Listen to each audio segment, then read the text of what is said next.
Eliezer, what's up? So, quick question.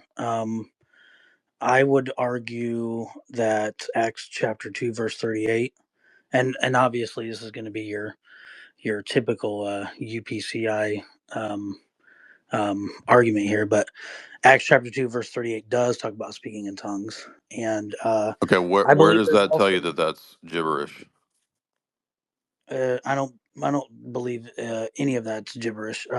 But I Okay, is it a also known want to. language or an angel language? What is it? I would say there would be both. It would be angels of tongues and men, Okay, as Paul said. where did you get the idea that there's a special angel language that you speak? Well, I mean, the Apostle Paul says that You mean when he in says the actual. rhetorically, if I know the language of men and angels, but I don't have love? Well, That's rhetoric. I mean, you can call it whatever you want, but if Okay, but there is an angelic tongue how do you? But and no, people but are you don't. You're speaking just in that, restating that that is the case, and I'm calling that into question.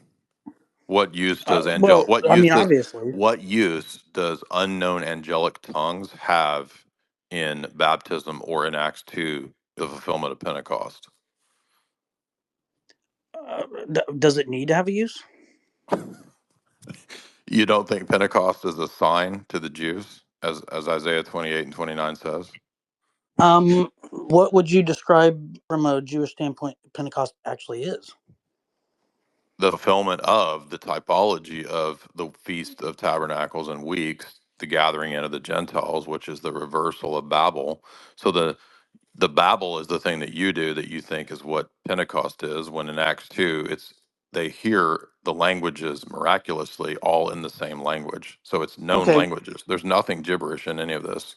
It's well, not a let me. miracle if it's what you're saying. No, I'm. First of all, I'm not putting any parameters on it yet, and I'm talking about Acts 2, right, which is the fulfillment of Joel 2. correct. Okay. But I So mean, is it known languages in Acts 2? you're skipping over Is it what known Pentecost languages actually in Acts is. 2?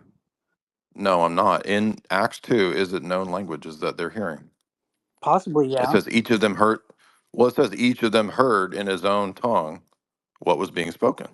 Correct. That is the scripture. Okay, so where's the gibberish in this? I didn't say anything about gibberish. You said that. You said there's unknown angel languages. Oh, shamalama ding dong, shamalama ding No, dong. no, Oh, no, shamalama no, ding dong, no. I shamalama didn't ding say dong. that. Is that what's happening in Acts 2? You said that. I said Paul Oh said my God. whether I speak of tongues of men and or angels. Bro, I just asked you if Acts 2 is the shamalama ding dong. No, I wouldn't argue that. But I mean, Okay, so where is the shamalama ding dong when you just said in Acts 2:38 it is that? first of all, I never said that. Once again, you're trying to put words in my mouth and put me in a box. So You said that there's unknown angel languages in no, baptism. I You said that didn't. at the I didn't beginning. actually say that. Yes, you Paul did. said that, and I'm just You reiterating what Paul had okay, said. you cited Paul saying that that's what Acts 2 is about, right?